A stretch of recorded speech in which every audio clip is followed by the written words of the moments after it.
Drug addiction is a plague on our society. I think just about everybody has at some point come into close personal contact with an addict, somebody struggling with addiction. Prison is no different. There are a huge number of inmates in prisons that are struggling with addiction. There are almost as many who are no longer struggling with their addictions. What I mean by that is that they aren't fighting it anymore. They've embraced their addictions. They've accepted that there's no line they will not cross to get their drugs. They'll lie, cheat, steal, kill to get the drugs that they need. How do you extend to somebody even the smallest amount of trust whenever you know that there's nothing that they won't do to get high? I had a cellie who was a drug addict, Scooby. Scooby and I got along great. I loved that man. He was a decent person. But I never fooled myself. I was his friend. Heroin was his best friend. I had occasion to interact briefly with his family, and I know that they felt the same way. They were his family, but they knew that his real family was heroin. I don't mean to speak ill of Scooby. It's quite reasonable he saved my life. Whenever I started my term, I didn't know how to survive. And he showed me the ropes. He taught me how to even thrive in prison, to do well, to better yourself as a person. This was not even necessarily in spite of his addiction. It was just who he was. He helped me. I asked him one time, I said, Scooby, how did you get this addicted? How did you go so far that you don't even talk about trying to quit anymore? His answer, it broke my heart, and I'll remember it until the day I die.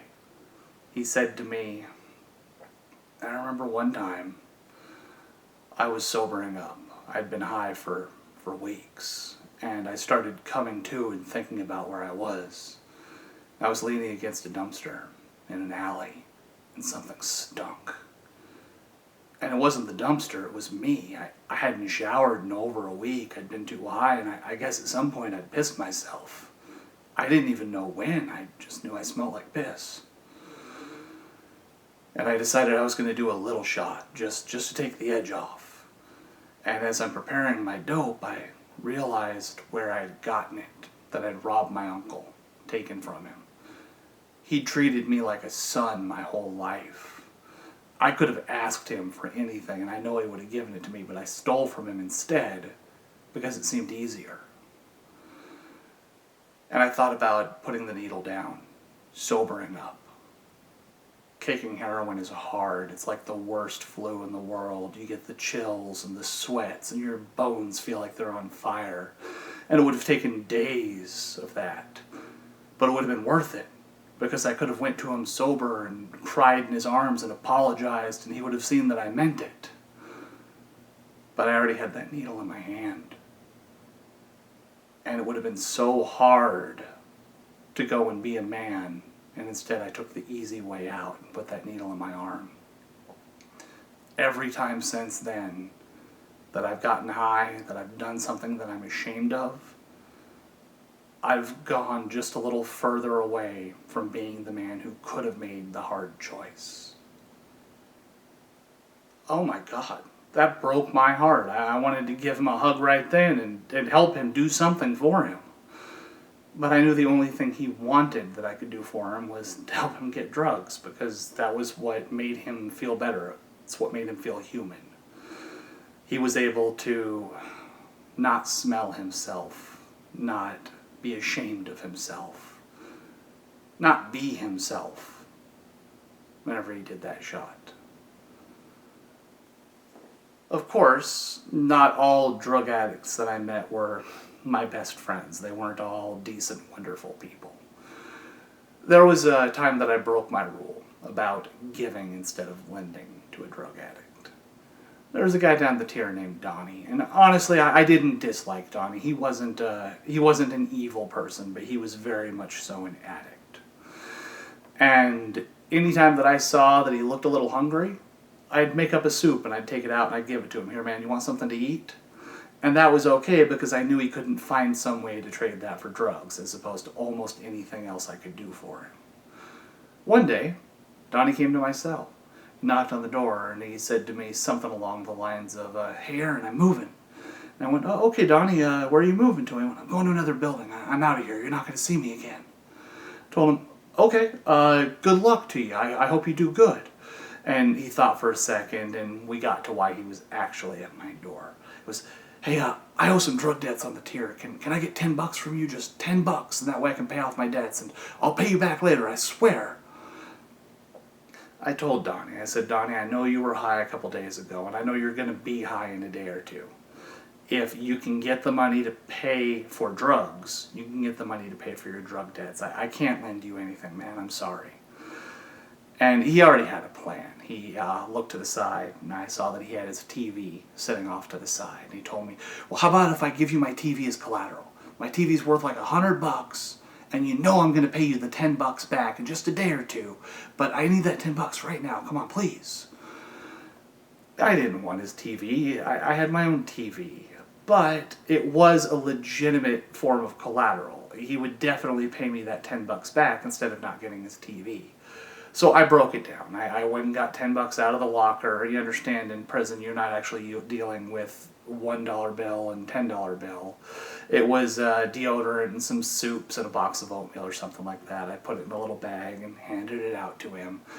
And he was happy. He probably went out and paid his drug debt or got high or whatever, and he moved to another building. I wasn't going to see him again except for infrequently, but he would be able to get his TV back if he made a thing out of it and asked a cop to do a favor and let him come into the building. About 2 days later, a cop walks up and knocks on my door. "Hey, Channel, hey, come here."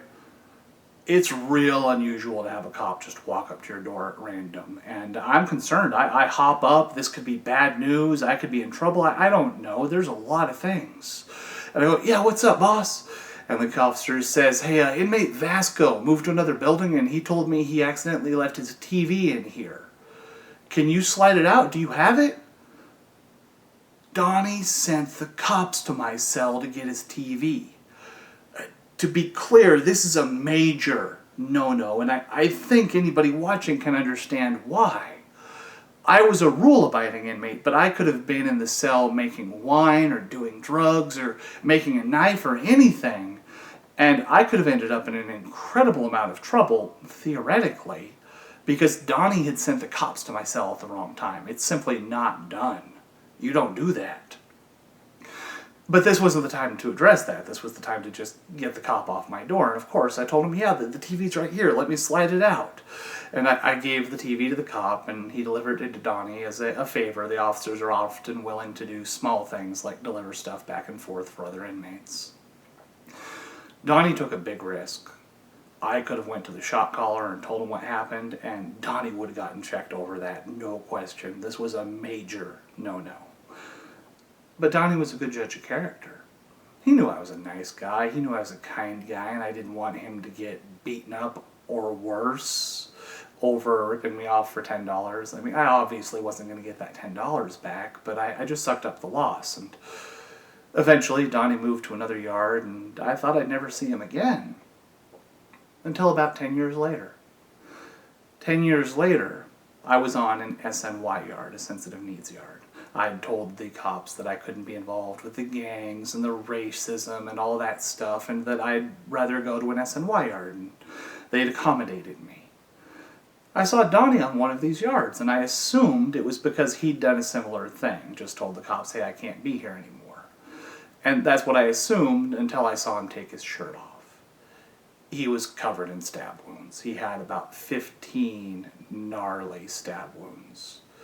There are gradations of stab scars. Sometimes you'll have just a little scar where somebody slashed you perhaps very lightly, or where you were stabbed with something small. Donnie's stab wounds were about that long and thick and angry. Somebody had stabbed him with the intent to murder him and simply been unable to finish the job. I didn't have to ask Donnie, how he got stabbed. Anybody who knew Donnie knew what happened. He ripped off the wrong person. He decided that drugs were more important than his friends or his family, or in this case, his safety, and it could have been his life. Because that's what addiction is. It's the most important thing in your life. That's why addicts act the way they do. If you are a drug addict, please hear me. You have not went too far down a path that you can't turn around and walk the other way. You can get help. There are programs. Find a program. Just don't do that next shot of drugs and start walking back towards a life free from addiction.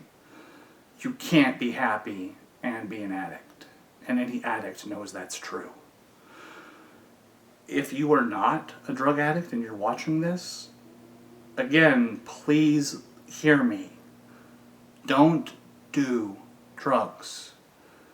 I know that it's said 1,000 times in 1,000 ways, but the story ends with you asleep against a dumpster, soaked in your own piss, trying to figure out how you're going to apologize to the people you love for hurting them for drugs, and deciding you'd rather just do more drugs than try to regain their trust. That's how that story ends. They're not fun, they're not good things, it's not something to do on a weekend. Drugs will ruin your life. Do not do